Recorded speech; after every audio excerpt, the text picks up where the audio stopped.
اس وقت حماس یاسر عرفات کی قیادت میں فلسطین جماعتوں کی اتحادی تنظیم آزادی فلسطین PLO کی مخالفت میں وجود میں آئی تھی۔ حماس کے قیام کے بارے میں یہ بھی کہا جاتا ہے کہ ابتدائی دنوں میں اسرائیلی حکومت نے اسی مالی معاونت فراہم کی تھی تاکہ یاسر عرفات اور PLO کا زور توڑا جا سکے۔ تاہم حماس اور اسرائیل دونوں ہی ایسے دعووں کی سختی سے تردید کرتے ہیں۔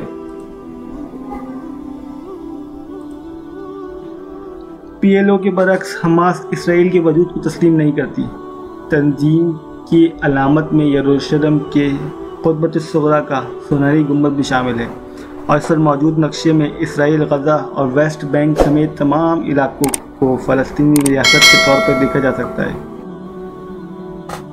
حماس نے غزہ پٹی سے اسرائیل کے خلاف اپنی جنگ جاری رکھی ہوئی ہے اور وہ اسے اپنا دفاع قرار دیتی ہے۔ اس تنظیم اور اسرائیل کے مابین 2008، 2012، 2014 میں شدید جھڑپیں ہوئی ہیں اور ابھی تازہ جھڑپیں جاری ہیں۔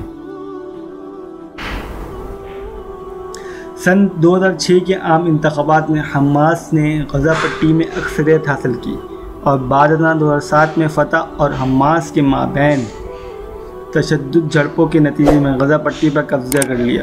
تب سے مغربی کنارے پر محمود عباس کی قیادت میں فتح پارٹی کا کنٹرول ہے اور غزہ بدستور حماس کے کنٹرول میں ہے۔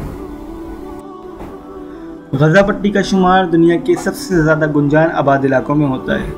مصر، اسرائیل اور ساحلی علاقوں کی سخت ترین نگرانی کے باعث غزہ پٹی کا دنیا سے رابطہ بالکل منقطع ہے۔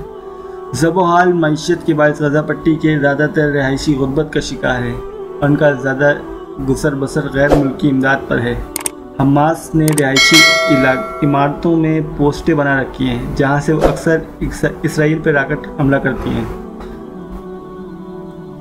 جسے مقامی آبادیوں کو انسانی ڈھال کے طور پر استعمال کرنے کے متعارف قرار دیا جاتا ہے۔ علاوہ ازیں حماس نے مصر کے ساتھ متصل سرحد پر غزہ پٹی میں اسلحہ اسمگل کرنے کے لیے کئی خفیہ سرنگیں بھی کھود رکھی ہیں۔ قطر حماس کا سب سے اہم اتحادی اور اسے مالی معاونت فراہم کرنے والا ملک ہے۔ قطری امیر شیخ حماد بن خلیفہ ثانی 2012 میں حماس حکومت سے ملاقات کرنے والے پہلے غیر ملکی سربراہ تھے۔ اب تک قطر حماس کو 1.8 بلین امریکن ڈالر کی مساوی مالی معاونت فراہم کر چکا ہے۔ دوسری جانب اسرائیل کو امید ہے کہ قطر بھی جلد ہی کئی دیگر عرب ممالک کی طرح امریکی ثالثی میں طے پانے والے معاہدے ابراہیمی پر عمل کرتے ہوئے اسرائیل کے ساتھ سفارتی تعلقات استوار کر لے گا۔ حماس کو ترکی کی بھی حمایت حاصل ہے۔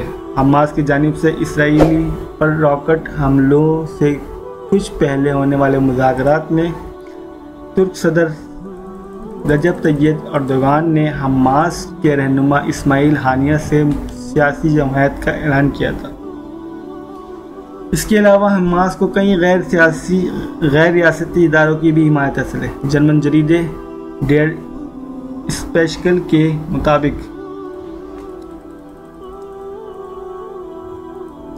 حالیہ برسوں میں جرمنی میں موجود کئی تنظیموں کی جانب سے بھی حماس کو مالی امداد فراہم کی گئی ہے۔